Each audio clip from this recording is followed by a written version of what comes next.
physical significance of moment of inertia. So what does it mean, physical significance? It's a very simple. Okay, मैं heading देता हूँ. Okay, so what do you mean by the physical significance?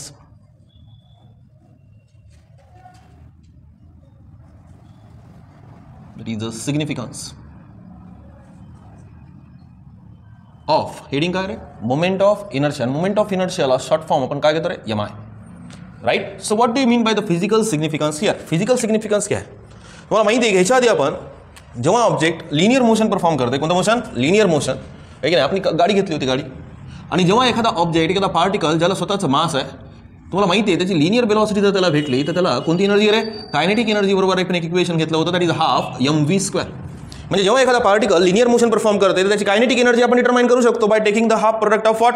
Mass and the square of the velocity. Right. पण या टाईपच्या मोशनला अपन म्हणलो होतो linear, काही पुस्तकामध्ये rectilinear, और कुछ इसमें ट्रांसलेशनल मोशन भी हम कहेंगे. Right. So if you read the book you will get one sentence, when the object of having the mass is in the translational motion possesses the translational kinetic energy, and that translational kinetic energy बरोबर equation आपण काढलं, that is a half mv². okay, very good. So we know that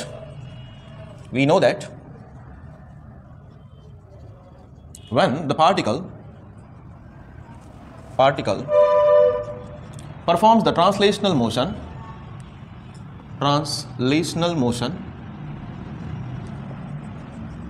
it possesses translational असं लिहू शकतो, translational short form use करतो, kinetic energy. आणि translational म्हणजे linear, और कॅन से द रेक्टिलिनियर बरोबर फॉर्म्युला काय रे? Half mv². Right. Okay.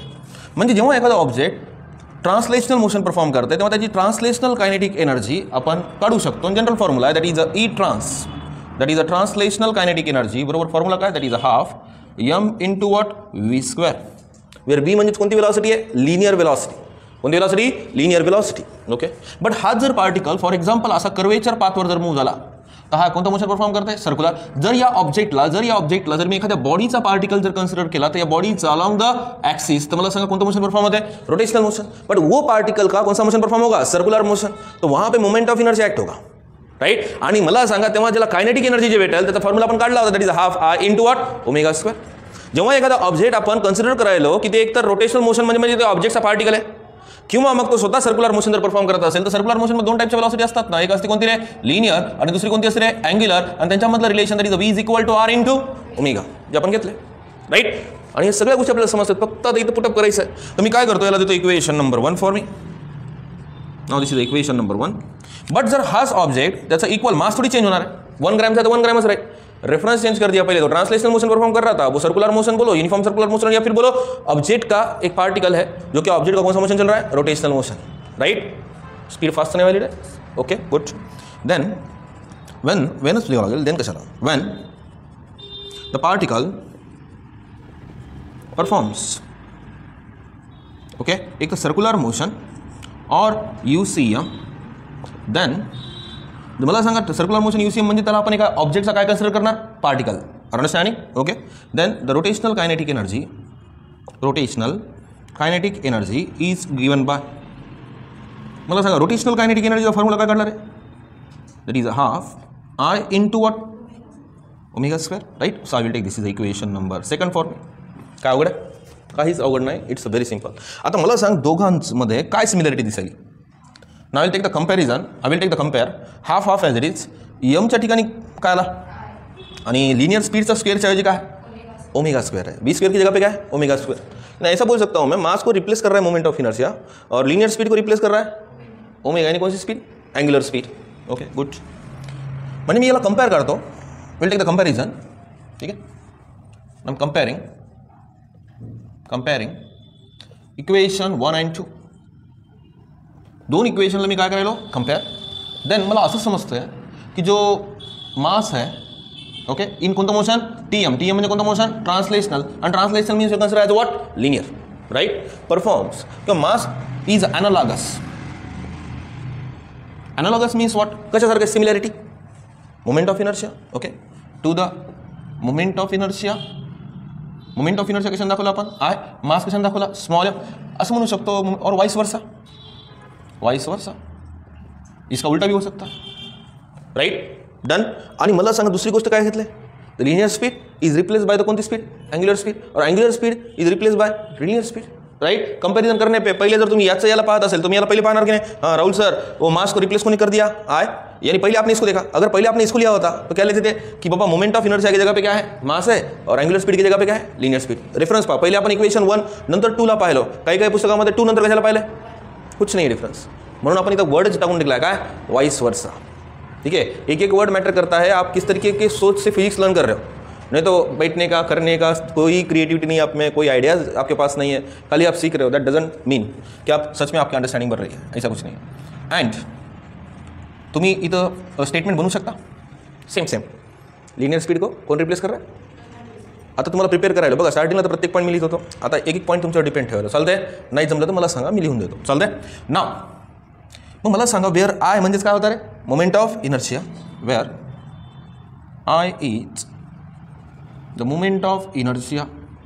Okay, ते हे ठीक आहे लिहायचं होतं, नो प्रॉब्लेम. मला सांगा मोमेंट ऑफ इनर्शियाचा what is the general formula that we are just taken. हां, what is the definition, it is the sum of product of mass of each particle to the square of perpendicular distance from the axis of rotation, right. So that is the general formula. म्हणजे मला सांगायची definition काय होती moment of इनर्शियाची, as the moment of inertia of the rotating body is the sum of product of कशा घेतलं होतं रे आपण, mass of each particle and the square of कोणता डिस्टन्स म्हणलं होतं रे, perpendicular distance from the axis of rotation. Are understanding. कारण की फिजिकल सिग्निफिकन्स कशाचं एक्सप्लेन करायचं, म्हणून मोमेंट ऑफ इनर्शियाची डेफिनेशन पण आपण इन्क्लूड करायला, सगळंच इन्क्लूड करायला, right. Yes or no. Okay, आता मला सांग काय होतं की जेव्हा आपण एखादी C D D V D घेतो, नाव this is the C D D V D, आणि इथून आपण सेंटरमधून पासआउट करतो. मला सांग या सी डी डी व्ही डीवर इथं समजा हातोडा मारला तर इथलचा पार्ट बाहेर निघाल, इथलचा पार्ट असा बाहेर निघाल, राईट. इथलचा पार्ट म्हणजे मला सांग ही C D D V D आपण डायरेक्टली थोडी बनलेली आहे, पार्ट्सपासून बनलेली म्हणता येईल, राईट. पार्ट्सला जोडलं तर पुन्हा C D D V D form होईल. ठीक आहे, आता मला सांग या ॲक्सिसपासून प्रत्येक पार्ट काय सेम आहे का. फॉर एक्झाम्पल आपले हे समजा हे ॲक्सिस आहे, मधला काय ॲक्सिस आहे. आता या हॉल फिरायला, राईट. मला सांगा तुमचं डिस्ट्रीब्यूशन काय एकाच ठिकाणी आहे का, तुमच्या बॉडीला मास आहे की नाही, माझ्या बॉडीचा मास ॲक्सिसपासून दूर आहे, त्याचं जास्त दूर आहे, और आपका ॲक्सिस से काय पास आहे, समज में आ रहा आहे की नाही. तर तुमचं काय झालेलं आहे, या हॉलमध्ये प्लेसमेंट झालेली आहे मासची, त्याला काय म्हणायचं, डिस्ट्रीब्यूशन. काय म्हणायचं, डिस्ट्रीब्यूशन. अंडरस्टँडिंग. अरे बाबा पेन और मासचं डिस्ट्रीब्यूशन ओवरऑल काय सेम आहे, ठीक आहे. फक्त इथं सेम आहे का, इथं सेम आहे का, यहाँ पे कम है, यहाँ पे क्या है ज़्यादा है, तुम्हाला माहिती. तो मला सांगा मास का डिस्ट्रीब्यूशन ओवरऑल दिस एरिया और कैसे द वॉल्यूम वो क्या है, डिफरेंट है. जैसे या हॉल में अगर वो बीच में का अगर पिलर में एज एक्सिस कंसिडर करता हूं तो हर एक पार्ट पे क्या same moment of inertia act होगा क्या, अंडरस्टैंडिंग. क्योंकि आता तू जवळ आहे तेव्हा मोमेंट ऑफ इनर्शिया कमी आहे, समजते. डिस्टन्स बढ़ते जा रहा है तो डेफिनेटली मोमेंट ऑफ इनर्शिया भी क्या हो रहा है, चेंज. तो सर्वात महत्त्वाचं काय, मोमेंट ऑफ इनर्शिया एक तर डेफिनेटली मास प्रत्येक सेक्शनच्या कशावर डिपेंड आहे, मासवर पण डिपेंड आहे, पण त्यांचं ॲक्सिस पासून इथं प्लेसमेंट केली की नाही आपण, ही प्लेसमेंट आहे, इथून ही प्लेसमेंट आहे, इथून ही प्लेसमेंट आहे, इथून ही प्लेसमेंट आहे, म्हणजेच ॲक्सिसपासून त्याचं काय झालेलं आहे, मासचं डिस्ट्रीब्यूशन. आता इथं मला सांगा डिस्टन्सच्या ऐवजी काही पुस्तकामध्ये एक वर्ड यूज केला, that is a distribution. Distribution म्हणजे काय, ॲक्सिस से वो कितना दूर आहे, कम ज़्यादा, राईट. सर्वांना समजलं वर्डिंग कशी आहे. तर मला सांगा मोमेंट ऑफ इनर्शिया किती फॅक्टरवर डिपेंड आहे, मग 2 फॅक्टर. एक तर कोणतं मास, आणि दुसरं म्हणजेच मासचं झालेलं काय डिस्ट्रीब्यूशन. कुठून कॅल्क्युलेट केलं आपण. आता मला सांगितलं I is equal to what, mass into perpendicular distance काय आहे, स्क्वेअर. पण परपेंडिक्युलर डिस्टन्स का हम क्या बोला, डिस्ट्रीब्यूशन. म्हणजे मोमेंट ऑफ इनर्शिया किती फॅक्टरवर डिपेंड आहे, 2. As the moment of inertia depends upon the 2 factors. First one that is the mass of the particle, and second one that is the distribution of masses from the given axis of rotation.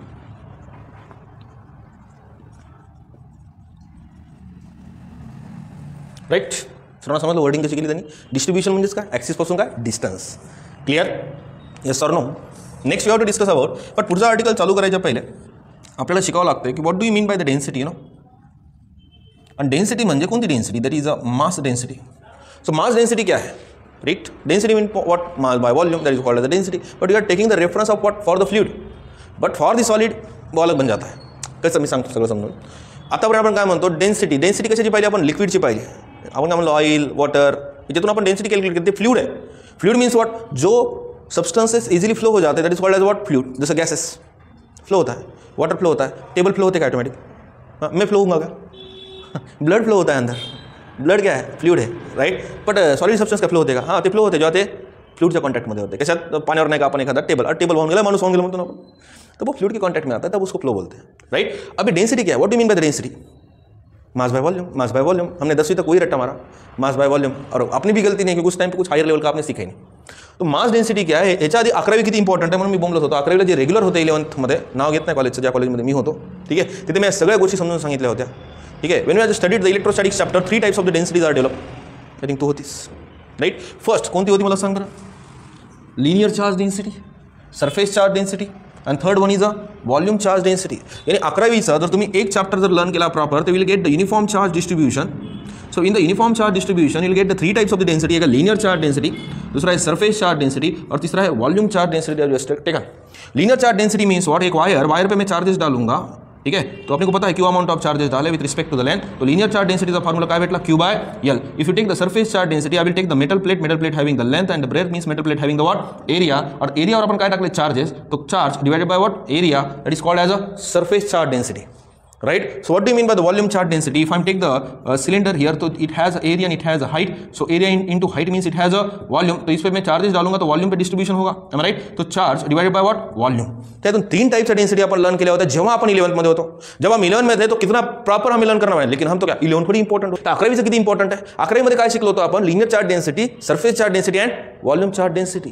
तर आता मला सांगा, आपल्याला इथं surface mass density discuss करायचं, पण काही पुस्तकामध्ये surface density म्हणलं. कोणती density, surface density. So what does it mean surface density? It's a very simple. लक्ष दे बे. आठवते का, मी जर एखादं for example if I take the disc, आपली खायची ताटली असते की नाही, ते डिस्क आहे. डिस्कचा शेप सर्क्युलर आहे, म्हणजे तो कुठेतरी सेंटर आहे, याला काय रेडियस, त्याचा एरिया किती असेल, pi into what, r², right. इथून या सेंटरमधून फॉर एक्झाम्पल आपण काय पास आउट केलं, ॲक्सिस, आणि याचं कोणतं मोशन फॉर्म केलं, रोटेशनल मोशन. नाव केअरफुली ऑब्झर्व. तुम्हाला सांग, इथं मास थोडंफार, इथं पण मास आहे, थोडंफार इथं पण मास है. इथं डिस्क डायरेक्टली बनली है का, हथौड़ा लेके मैं इसमें मारूंगा तो बहुत सारे ऐसे इसमें पार्टिकल्स निकलेंगे, और पार्टिकल्स को फिर से हाथ में लूंगा, जोड़ दूंगा, राइट. तर मला सांग, मास जसं इथं चार्जेस टाकले होते कशावर, एरियावर, तसं एरियावर काय टाकलं आपण, तर इथं चार्जचं डिस्ट्रीब्युशन आहे. तिथं कोणतं डिस्ट्रीब्युशन आहे, मासचं डिस्ट्रीब्युशन. कोणतं distribution, mass distribution. This is a charge distribution that we have studied. But चार्जला आपण रिप्लेस केलं, त्या ठिकाणी काय टाकले, मास. आणि मास कशावर टाकला आपण, एरिया. ओके, त्यातून कोणती डेन्सिटी डेव्हलप झाली, सरफेस मास डेन्सिटी. पण पुस्तकामध्ये मास डेन्सिटी आहे का, काय म्हणलं, surface density. Understanding, yes or no? Okay, म्हणजे हे मला पहिले शिकवावं लागेल, आणि नंतरच आर्टिकल्सवर जे की मोमेंट ऑफ इनर्शियाचे रिलेटेड आर्टिकल्स आहेत ते आपल्याला चांगल्या पद्धतीनं लर्न करावं लागतील. ओके, तर लक्ष दे इकडं. आता मला सांगायची डेफिनेशन काय म्हणणार, what will the definition of it? It is the amount of mass,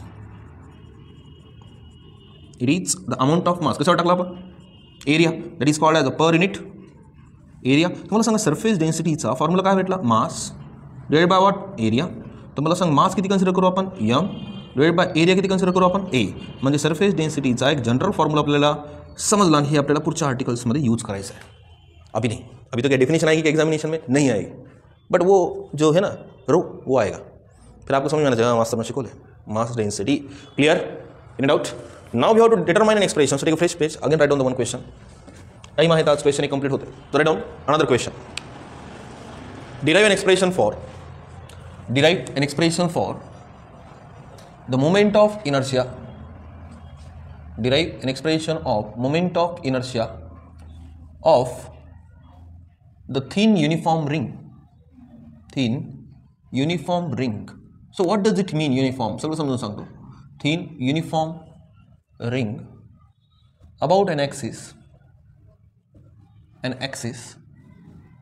passing through center, through its centre. Ring म्हणजे कडं, राईट. तर सांगा लागतं ना, 2 पॉईंट्स आपल्याला बनवायचे, त्याचा काय रट्टा मारायचा काय. तुमची जी बांगडी आहे आणि माझ्या हातातलं कडं आहे, हे काय, रिंग आहे. पण याचा शेप जर पाहिलं तर सर्क्युलर, म्हणजे रिंग एक सर्क्युलर ऑब्जेक्ट आहे. रिंग एक काय, सर्क्युलर ऑब्जेक्ट, म्हणजे नंतर याला रेडियस आहे, स्वतःचं काय, सेंटर आहे. जर मी जर पाहिलं तर ही वाय ॲक्सिस आहे, ही कोणती ॲक्सिस आहे, एक्स.